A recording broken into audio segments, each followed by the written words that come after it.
Oh my goodness. They burned the house and the car. They have nice Ford or something. And listen more story. So essentially, maybe a few weeks, like 4 months past, few weeks ago, I received a text from agent who, was representing the buyer from Lifestyle. And she said, watch this video. It's about Willow Grove property. And I watched, and it's policemen filming the house, and they say they found a dead body there.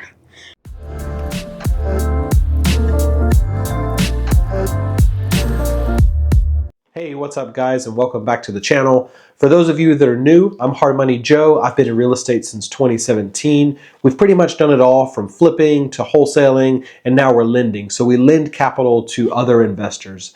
This channel was really created to give you a behind the scenes look of what it takes to be a real estate investor. We leave out absolutely nothing. It's completely raw content. We bring you the fails, we bring you the wins.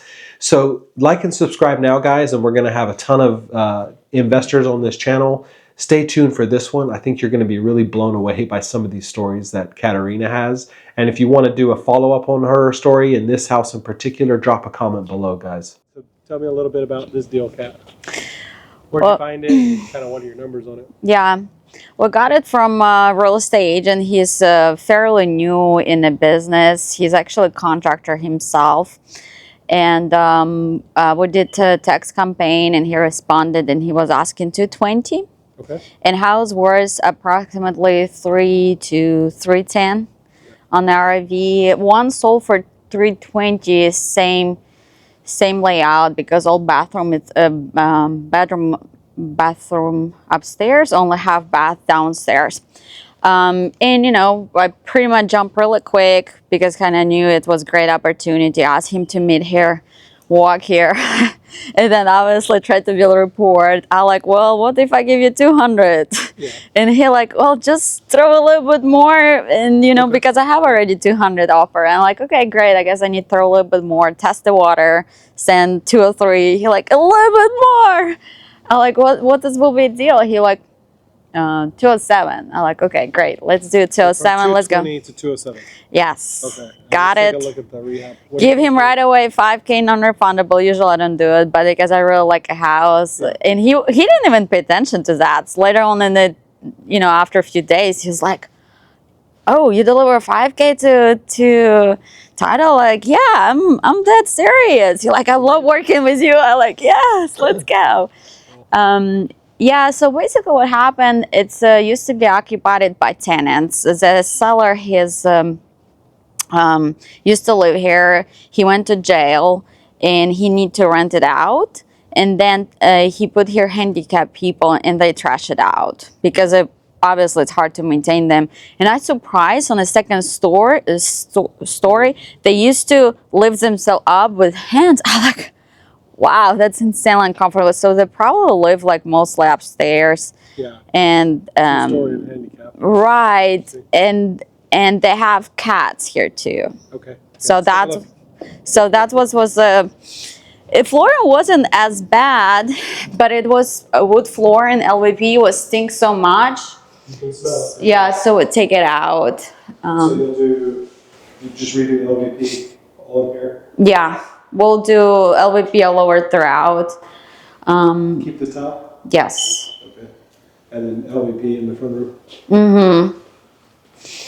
It was a lot of trash too. We move it.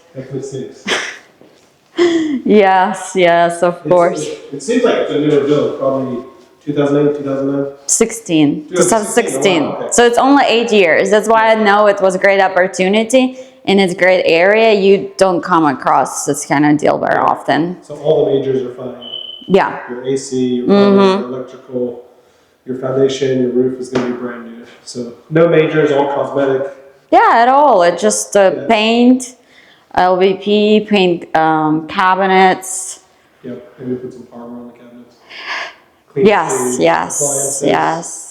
A little bit fence. I still debating if I need to. I debating to keep it as a rental, or like I do. What you recommend to me? Put it for rental or for sale and see who buys first. List them both. Yeah. What do you think you can rent for? Probably mid-2000s. Yeah, 2000, 2200, And something so like. if you buy it for 207, and then what do you think your rehab is going to finish at?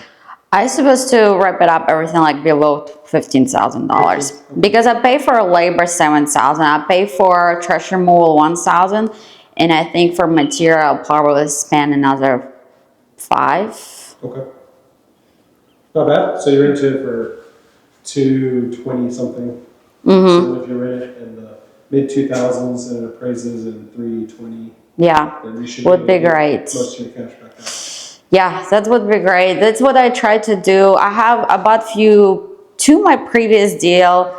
I was very lucky. My cash out was maybe only 2,000 because I bought so deep. I bought below 70%. Your cash out on the refinance? Yeah. To bring it to closing? No, I didn't bring anything. They gave me money. Okay, so- But I'm saying I was still calculate when I hold it. I was paying for car money loan. I reimburse everything what I pay. But also, I calculate I was 3,000 out, which is great. Cool. More deals like that need to be. Yeah, keep stacking them, and then when the market goes crazy, you can sell some of them. That's my idea. I want to be one day just sell a lot of stuff and have $500,000 and buy cash stuff. So you got a half here. Yeah. And then this just goes out to the backyard. It's just storage. Yeah. Stuff like that. Pretty. I've been lucky to find deals where, doesn't need absolutely everything. Just 2 cars. Mostly I buy I think the oldest one, maybe 1980 or something for myself. Okay. Or if they will open for owner finance, it doesn't matter. As long as, again, my cash out of pocket very low. I got 2 owner finance. And I was just looking, More subject to or real owner finance? One was hybrid, subject to, in a structure of 15,000 in 5 years, paid him off. Nice. And remember Noah? Who? Noah. Oh yeah. Yeah, that's one house. You still have that one? Huh? Yes, it's still same tenants. What? And I was cash flowing 350 months. Hey, nice. Yeah, that was good. What about the very first house you did? Montero house? Yes. Oh, he's still there. I raised my tax because my taxes went up. So I called him. I said, hey, buddy, I think you need to pay me more, more money for rent. Even though market rents there at 2,200, he paid on only 19, but it's That's not a rare one where you let the seller stay in the property because that was a divorce, right? right. And it's below market rents, but also his house not as clean, to be honest, because he lived there, I think, already 15 years and it wasn't rehab. So Yeah. Did you put a new roof on it? yes, that's the only thing what I did. Yeah. We went and we fixed some fans because during the burial was fans damage. Oh, here's the master. Yeah. All the bedrooms are upstairs. Yeah. I don't really like one old bathroom upstairs, but what you can do. Okay. Some people doesn't mind. This isn't that shit. Yeah, it's really clean and it's really cool. The live old videos camera here. And they have a really cool attic. It's pretty good space. Security system, huh? Yeah, you can just put here. Went to jail. Yeah. Okay, he was sexually assaulted someone. Oh, goodness. Oh, And I found so much toys there. oh my. It was so much sexy toys there. I'm like, wow, he definitely have a big drive. I like. Yeah, I didn't met him, but I was cautious because when I was here, I was asking real estate agent. I said, why is the front door glass broken? So I was scared, maybe he's coming back here all the time. And he I think because it doesn't have a stopper, someone hit it and it breaks. I was like, oh, okay, thanks God, because I didn't want to know he's coming back or something. Yeah. I think maybe if you will decide to sell it, it's just a good part because you can reset it very easily. But I might keep it because I would like tomorrow contractor starts and what it will be like less than 2 weeks rehab, and it's the worst time to put it on the market. I think I might need to keep it. And on outside, I don't know about the fence. It's not bad, but it's not great. Yeah, that's where I thought the key was. Cool. So how did you get started in real estate? Well, that is such a question. If you ask me, would I ever be in real estate, I would say no, and especially in construction, no. I thought I would be like home wife for life. But A wife for life? no, home wife. Oh, okay. Oh, not wife for I life. said wife for life. No, home wife. I remember the first day you came in, but hadn't been in real estate yet. Yes, and because I thought it's so much like it is a lot of responsibility, but I thought it's just even more responsibility and all paperwork and stuff like that. But I've been a personal trainer in the gym during COVID. It was a lot of free time, obviously, and I met Money Mike at the gym, and he told me he's an investor, and he said he have a free boot camp. Yep. Free boot camp, and I thought it's down the street and I have free time, and I was very inquisitive to learn, so I went there and I met Joe and Alan, and they was asking me, do you know what that's wholesale and real estate? And I'm like, no, never heard. They're like, go watch YouTube and come back tomorrow. I didn't know it was interview. Yeah. And I come back and we have 2 weeks training. And I thought, how crazy someone's selling 50 cents on the dollar and I need to drive around neighborhood. Like I thought it's a little crazy. But I have free time, so I was going to keep coming and laughing about everything. But then maybe on a fifth call, when we did cold call and I got the lead, we contracted it all, and that was a aha moment. And what was your first wholesale deal? I can't remember. it was in Sunnyside. We contracted it for 80, just got a little bit reduction, and we sold it for lifestyle with 12 grand assignment fee. Something like that. And so what's the biggest wholesale deal you ever did? so far I've done 3 units in Western University. Oh yeah. Yeah, that was my biggest one. But overall, I think on an average it's 14, 15, 14,000, 12 For a so far. wholesale deal, Yeah. not a flip deal. Yeah. Oh, the flip was actually, it was townhouse. I think I sold it with 64,000 profit. Nice. That's awesome. Yeah, I was kind of hesitated, but it was kind of interesting, and I did like my first flip. It was actually what I sold, because and outside all HOA was maintained, right? Like they actually went and fixed roof really quickly. I think with the week I sent them email. You moved into? Yes, I moved in, but then I still sold it. And some stuff I done it myself. I paint tops myself. I fix kitchen. I painted, and I done a flooring and some update one bathroom, another one I just paint top, and I sold it. But I think I got lucky, because when I calculate RIV and I tried to contract that property, it wasn't a lot of comparison, and a lot of people listed as a single family, not as a townhouse. Yep. So it wasn't a really comparison as a townhouse. So I went and I tried to object it with real estate, and then they sold me for, I think, $82,000. Yeah, and I only put like 20 or maybe 23 on it. And I was. I remember those green cabinets. Yeah, I sold it for one. I got like a full asking price, 180. But they got some, I think, concession or something for 8,000 or 7,000. So I sold it for 173, which was the record there. Yeah. Yeah, it was very great. Not bad. Yeah. From personal training, what do you think a top personal trainer makes in a year? Well, somebody who works at a place, not like yes, works. I think maybe 5,000 if you need still share it with the actual gym. Yeah. Well, to be honest, I think I was top trainer and I was making only 3,200 or something.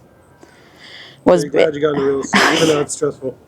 Well, The only first year right now, I'm not stressing out. Yeah. I surprise. I don't think I know any other Ukrainian girl investors. So, what's your? You were born in Ukraine. You moved over to Texas. Yes. You moved to Texas first, no other state. Yeah, yes. I landed in New York and spent there a week and moved here. Yeah.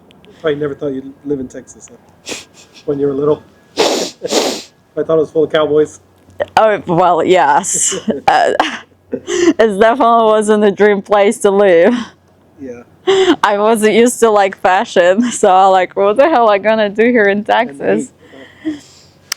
What do you think the biggest challenges are? In real estate or where? Yeah, just in real estate.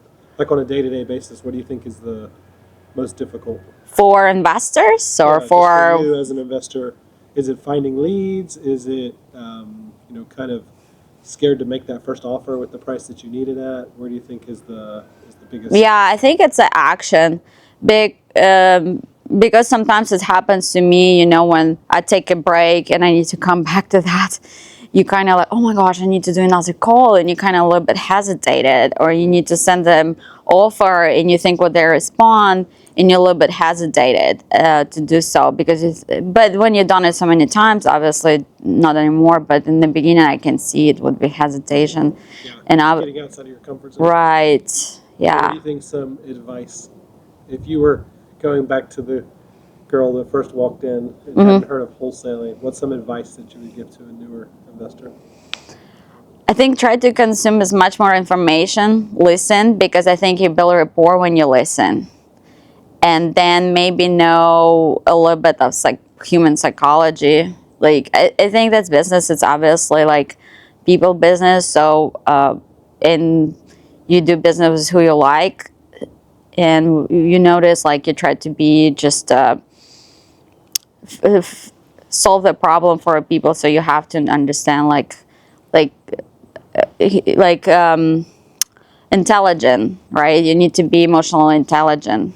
Yeah. Or personality types. Yeah, understand them, try to listen. I remember first deals, I was surprised people took my offers because I didn't talk anything. I was just listen and said, yeah, it makes sense. Yeah. Yes, I remember great. when they would take your offer, you would second guess your offer. Because you'd be like, did I offer too much? Yeah. Why did they accept my offer? Yeah, but I was just knowing the numbers, right? Yeah, but I was great listener, just polite, and was listen what people say a lot of times. Yes, of course. And they give me some information, and because of this information, I give my offer. You would understand if they super motivated or not, by only listen them. Yeah.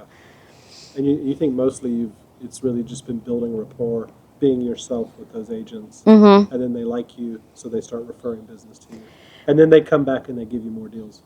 Well, at some point, you have to make them feel comfortable with you. Yeah. Like right now, I think what helped me to get more and more deals because they understand the process. They don't second question. They understand I know something. It's not first rodeo for me. So they feel more comfortable, go with my offer with me because it's trustworthy. Yeah, that's... also, a lot of times people don't like to make decisions, so you try to softly make decisions for them. But a lot of times when someone give me a lead, I call them, I tell what I do, who I am, how does the process work, how I, a little bit softly give them understand it's not my first rodeo, I know what I do, and that's my educated offer. And then they know they don't need to go call another investor and create more competition because they know she'll give educated offer. A lot of times. And then you'll do what you say you're doing. Yes. So if you contract it, you're going to close on the property. But even if something changed, you need to connect to dots. For instance, if something changed, you need to walk them through why and explain them so that makes sense to them. Then they're going to lead you. They'll follow you if they understand why. Yes. I have two. Okay. I have recently one. I contracted the house from one wholesalers and selling to lifestyle. And essentially, we walked it once, and the mom let us in, and she said her son which he taken drugs. He was out of town, so she tried to make us walk it. And second time, the lifestyle has to make an inspection, right? And we went there, and they're like, no, like we don't sell in the house. Son was home. He was pretty upset. So the buyer asked me to drop $10,000, and they would actually buy it with them inside the house and evict them. And I'm like, okay, if you want to do it, it's okay. But I didn't offer them. But I like, well, I guess I need to do it just to make a deal work, right? Did you go back to the seller and get a reduction, or just? No, I just give up I only make $2,500 on this deal. The small ones, which are the ones. Yeah, I tried to negotiate, but they was very firm. But I thought like, okay, make everyone happy. We're already in the finish line. So I dropped that price. And then essentially they did when they didn't left, they done eviction. And a few days before eviction, a policeman knocked. They say, hey, you need to leave. They say, give me a few days. So they left, and 2 hours after they burned the house. They burned the house down? Yes, listen more. Oh my goodness. They burned the house and the car. They have nice Ford or something. And listen more story. So essentially, maybe a few weeks, like 4 months past, few weeks ago, I received a text from agent who, was representing the buyer from Lifestyle. And she said, watch this video. It's about Willow Grove property. And I watched, and it's policemen filming the house, and they say they found a dead body there after 4 months. Nobody know who that. And she told me her buyer essentially sold it for a lot value wherever. A new buyer already found when he was cleaning up dead body. And nobody doesn't. Who set it on fire, or somebody? I don't know. Nobody does. They still don't know who that. It seems like the mother and the son left because somebody told them they saw them. They actually left, so nobody doesn't know who's the body. Right? No investigation going on. That's a big one. That's a crazy one. What was the second one? Well, the second one, I bought a house. It was the worst, and the receiver was selling a house. I bought it, and then we kind of, and it was kind of like he was really mad seller because basically they put him in a position he have to sell it, and it was a great deal for me, but not a lot of money for seller. And he was firefighter. So we kind of thought, we was joking with the agent, he'll gonna put the house on fire or something like that, right? But essentially, I got a tenant and they're supposed to move in a day or two before. No, maybe like when I have it and I done renovation, Center Point called me and said I owe them $200. And I'm like, I didn't turn on gas. But sometimes I got busy, so I'm like, okay, just take this $200, let's go. And then I asked my contractor to go turn on the stove, and he went, turned on the stove, coming back next day and telling me whole house smelled like a gas everywhere. There was the washer and dryer, and the valve, it wasn't a closed valve, so it was open first of all. So we close it, and I'm like, okay, great, thank you, like tenants moving tomorrow. And then they move in, and they're like, oh, it smelled like a gas. And I said, well, that was an incident. There was a valve open. We close it. We clean it. And they're like, no. It smelled downstairs. I'm like, weird. So I call a plumber. Essentially, it took them like 3 or 4 days. It was 2 other places where it was a leak. I'm not sure if it was an accident because one was, it is on a connection. And maybe when you're level the house, because it was foundation, it was a little bit separates. But it took me a while to shake off because I sometimes overwhelm, like with imaginations. Yeah, I remember your first real flip too was a bit overwhelming. Oh, I sold it, so thank God. Yeah. But yeah, I thought that was just because you were getting experience.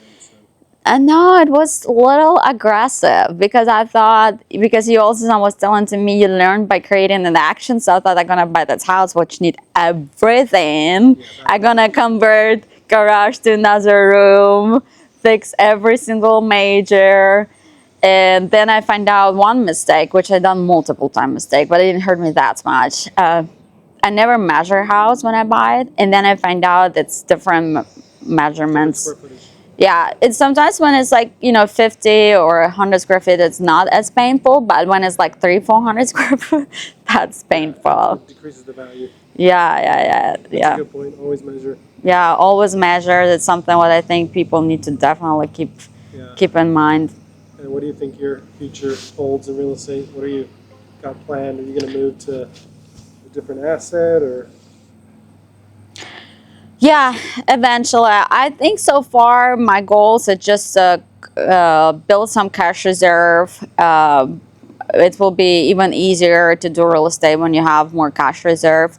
And I think if not something unexpected happens, like we're talking about, like asset protection more, like if it's some crazy person are gonna go sue me or something like that, or I'm gonna get a car accident and someone less, like I should be pretty good and stable in the future. You close all your houses in the LLC? Yes. Okay. Which does add some asset protection. Yeah, I think it's good to just create livable trust. That's what I'm planning to do. Just like I think it's even for your mental security better, so you feel more comfortable to move forward. Yeah.